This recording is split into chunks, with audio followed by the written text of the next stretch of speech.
चलिए आज मैं एक फिर से नया प्रसंग लेकर आया हूँ जो श्री रामचरितमानस से है। रामचरितमानस किन लोगों से कौन कौन सी बातें नहीं करनी चाहिए, ये प्रसंग है। तो आप सबसे पहले ब्रजेश पाठक के चैनल पे नए हैं तो सब्सक्राइब, लाइक, कमेंट जरूर करें। और मैं यदि यह कथा अच्छी से कह पाता हूँ तो कमेंट में अच्छे या बुरे कुछ जरूर लिखिए। कुछ लिख के जाइए, जय श्री राम, जय हनुमान जी, कुछ भी लिख के जाइए, अच्छा लगता है। और कोई भी प्रसंग को यदि आप बीच में नहीं छोड़ना चाहिए, कोई कथा जो चल रही है उसे अंत तक जरूर सुनना चाहिए, ताकि आपको अंत तक सुनने से ये फल मिल सके और क्या कहा है, उनकी भावना क्या है, उसको आप समझ सकें। तो ये जो है, सबसे पहले तो ये बात जानिए, जो कोई भी आप यदि धर्म कथा सुनते हैं तो सबसे पहले श्रवण में सबसे ज़्यादा भक्ति का पहला स्थान श्रवण है। तो चलिए, इतना विस्तार में मैं नहीं जाना चाहता हूँ, कथा शुरू करते हैं।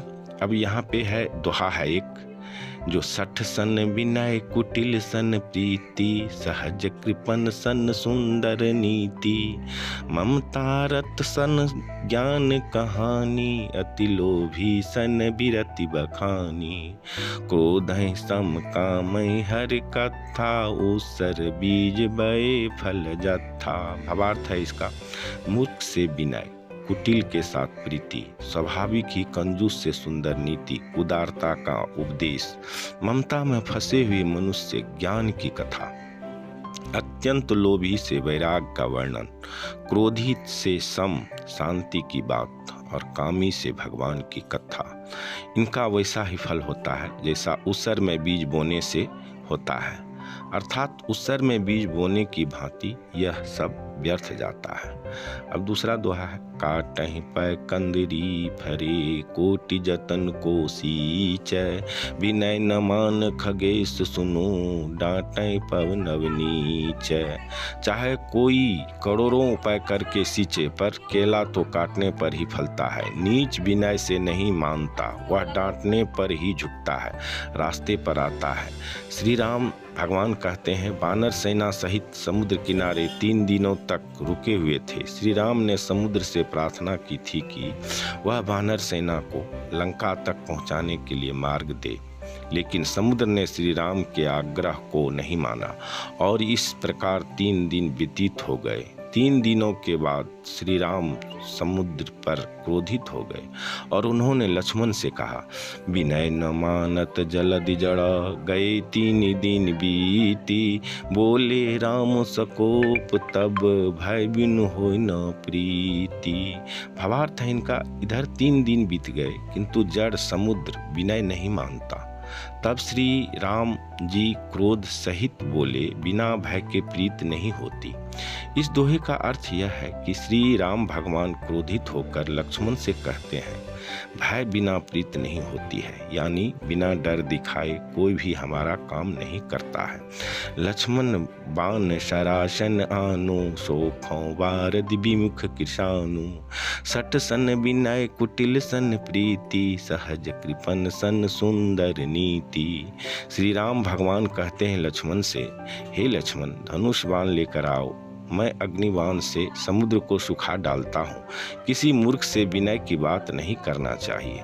कोई भी मूर्ख व्यक्ति दूसरों के आग्रह या प्रार्थना को समझता नहीं है, क्योंकि वह जड़ बुद्धि होता है। मूर्ख लोगों को डराकर ही उनके काम करवाया जा सकता है। कुटिल के साथ नौ करें प्रेम से बात।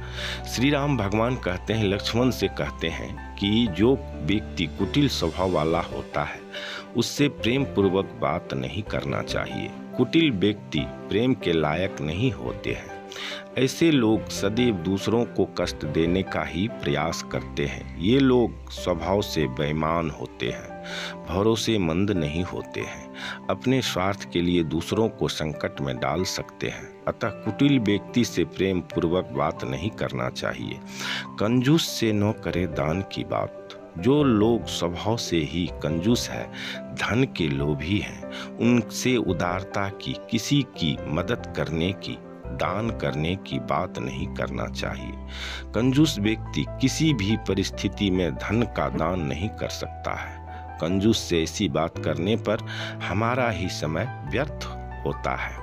अब श्री राम भगवान फिर कहते हैं, ममता रत सन ज्ञान कहानी, अति लोभी सन बिरति बखानी, क्रोध सब काम हरि कथा, ऊसर बीज बए फल जथा।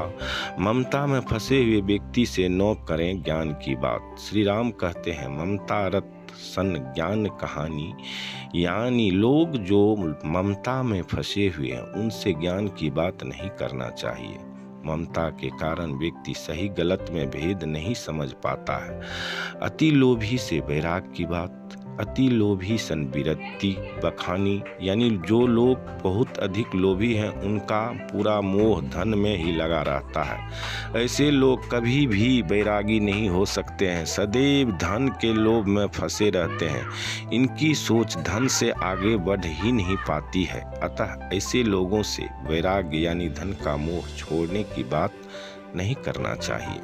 क्रोधी से शांति की बात, जो व्यक्ति क्रोध में है उससे शांति की बात करना व्यर्थ है। क्रोध के आवेश में व्यक्ति सब कुछ भूल जाता है। ऐसे समय में वह तुरंत शांत नहीं हो सकता है। जब तक क्रोध रहता है व्यक्ति शांति से बात नहीं कर पाता है। क्रोध के आवेश में व्यक्ति अच्छी बुरी बातों में भेद नहीं कर पाता है।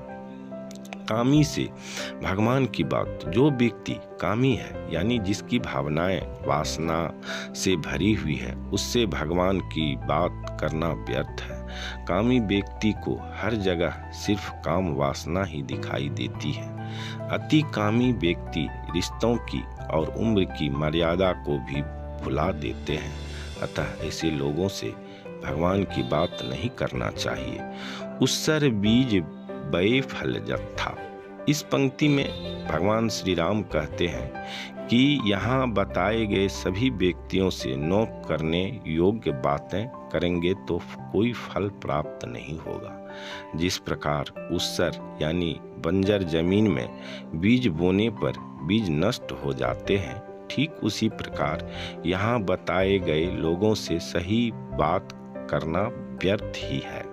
अतः हमारे आसपास रहने वाले ऐसे लोग से यहाँ बताई बातें करने से बचना चाहिए। यदि श्री राम द्वारा बताई गई बातों का ध्यान नहीं रखा जाएगा तो हमारा ही समय व्यर्थ होगा और मानसिक तनाव का सामना करना पड़ेगा। तो दोस्तों, ये बातें हमने आपको बताई है और ये बात सही है। आप देखिएगा, कहीं भी धर्म की बात होती है, अचानक कोई आदमी आए तो आप उसको छोड़ करके आपका ध्यान उधर जा रहा है तो स्वाभाविक रूप से आप उसमें गहराई में, धर्म की गहराई में यथा कथा की गहराई में आप गोता नहीं लगाए हैं, उसमें आप डूबे हुए नहीं हैं, उसकी रसपान नहीं कर रहे हैं। कथा जब सुन रहे हैं तो उसमें रसपान कीजिए, कथा के बीच में बात मत कीजिए। कोई धर्म की बात हो रही है तो वहाँ दूसरी बात को उतना प्राश्रय नहीं देना चाहिए, तभी वह कथा आपके अंदर तक जाती है और उस कथा में आप अंदर तक पहुंच पाते हैं और उसको रसपान कर पाते हैं। तो दोस्तों, यदि अच्छा लगे तो मेरी इस कथा को अपने हाथ से लिख करके हाथ को शुद्ध कर लीजिएगा। जय श्री राम लिख करके अपने हाथों को पवित्र कर लीजिएगा और मन को पवित्र कर लीजिएगा। दिल से लिखा हुआ है तो दिल को पवित्र कर लीजिएगा और देखने से आँख पवित्र होता है। जय जय श्री राम, जय सीताराम, जय जय हनुमान जी, जय जय बजरंगबली, जय श्री राम। दोस्तों, लाइक सब्सक्राइब जरूर करेंगे, कमेंट जरूर करेंगे और बेल आइकन को दबाना नहीं भूलेंगे। जय श्री राम दोस्तों।